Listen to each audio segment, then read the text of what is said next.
Now look at who the executives were in those companies at those times. Not hip young guys.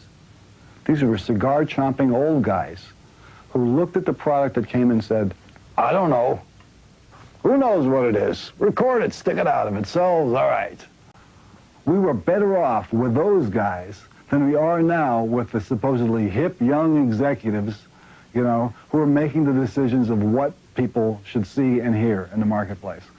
The young guys are more conservative and more dangerous to the art form than the old guys with the cigars ever were. They don't understand the things I say on Twitter. Did you watch the entire review? I did! Are you guys laughing and nodding your head? The entire review. He doesn't strike me as the type who would actually. I don't want to know about setups. He has on every single music. Go that quiet. I'm not gonna lie, bro. Do you hate me, bro? Reviews music with a notepad. You see it around these OnlyFans girls, and you can see it around people who have been corrupted and are always doing drugs and are always thinking negative things. 1, 2, is this on? Yo, Jimmy, hit me with that Triple H. Yeah, you let the music keep playing, Mr. Don.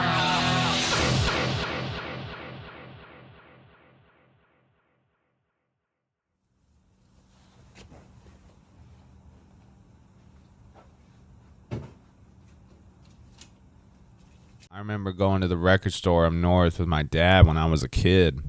You know, they still know me there since I've been going there. Same spot my whole life. Get incense, look at records, look at CDs. And, you know, Curtain Call was the first CD I ever bought. Had to have my dad there to get it too, which is funny because everything I'm against now is kind of what Eminem was against back then too. You know, the commercialization of music and honestly life in general is one big commodity for the consumer. It's all content, digging through records and filming myself digging through records, you know, making more content out of it. I guess that's the irony. Yeah, I play every day. Still struggling, still learning, still having days where I feel like giving up, where I've really just wanted to stop. I just never did. I'm addicted to music. I haven't been able to get it out of my head since I was a teenager. It's like the only thing that gave me purpose. I'm addicted to creating it, and I'm addicted to listening to it. Would you be a musician if nobody ever heard you? Sure. Why? Because I love music. It's in my head, I can't get it out. You're hearing it yourself. I hear it now. Through music, man, I've met so many talented people, like genuinely skilled and talented musicians. Some of these people, I guess we'd call famous. You know, some of them just post covers on TikTok, some review albums on Instagram, you know, as a little side hustle to get publicity for their main thing, you know, and they have to do it just to play the algorithm, just to be seen, just for a tiny chance. I don't even think 10 years ago it was like this. Like at some point, music stopped being the focus and everything around music became the focus. The discussions, the takes, the content, the fashion, the money, the clout. You've got streamers and influencers talking about whatever genres they don't understand, but they believe their bank accounts justify them. And what's worse, we feed into it. The only thing these people knew how to do, and I'll give them props on it, the only thing they knew how to do was play an algorithm. There's no art that they're giving the world. There's nothing they're giving the world that will have any longevity whatsoever. And I'm not saying people need to be living for the legacy. They gotta remember me when I'm gone. Not saying that at all. But this is truly, and I think people need to remember this is just people getting a bag. Saying things that were truthful, I was also doing it because it was generating a lot of buzz. Maybe the prime motivator was not the creation, but everything else. I've always believed, now more than ever, music is social. You can take your Adin Rosses, your Sneakos, your XQCs, your Fantanos, your Shawn C's. You can have the most nightmare blunt rotation of all time and listen to them review music and interview Drake and talk about music with their self-proclaimed authority. But one glaring elephant, one big problem. None of these people are musicians. They're just video makers. So why should an outsider dictate what is good? Is whoever with the most clout and the most sales, does that dictate the best judge of music? And does that dictate who the best musician is? Feels like not only a parody of the critic, but a parody of the musician too. If you look at it as an industry providing entertainment for people who need to be entertained, okay, it's doing its job. But I have a different view of music. I think that it has an aesthetic importance that goes beyond chart placement. And the business of music is all about this fake list of who sold what. And the whole idea of selling large numbers of items in order to determine whether or not the item has any quality to it is what's really repulsive about it. You know, maybe this part goes back to the idea of the rock star. Musicians have been treated like gods since the 60s. Everybody wanted to be Jim Morrison. The idea you could get women, money, fame from playing an instrument only decently instead of going to a boring, back-breaking factory job.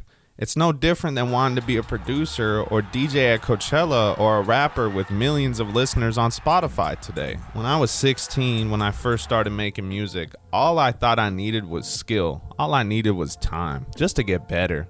And people will naturally take notice. Then I realized something even worse. If that were true, why are so many insanely talented artists I look up to still relatively unknown? And that's when it really hit me. It's not really about the music, it's about being interesting enough around the music.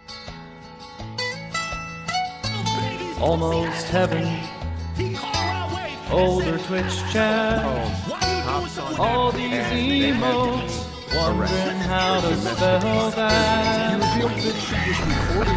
Now we're older, everyone's moved on, but I remember Twitch chat, those days that are gone.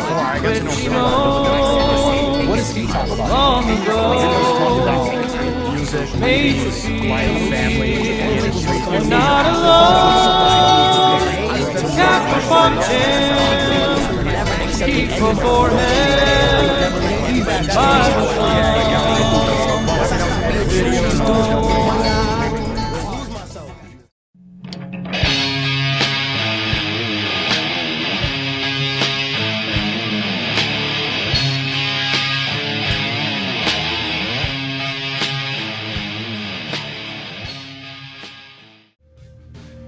Just being in here is a humbling experience to me because you're looking through all these records and it's sort of like a big pile of broken dreams in a way. Almost none of these artists still have a career, really. So you have to kind of respect that in a way. I mean, if you're making records and if you're a DJing and putting out, releases, whether it's mixtapes or whatever, you're sort of adding to this pile, whether you want to admit it or not. You know what I mean? 10 years down the line, you'll be in here. So keep that in mind when you start thinking like, oh yeah, I'm invincible and I'm the world's best or whatever, because that's what all these cats thought.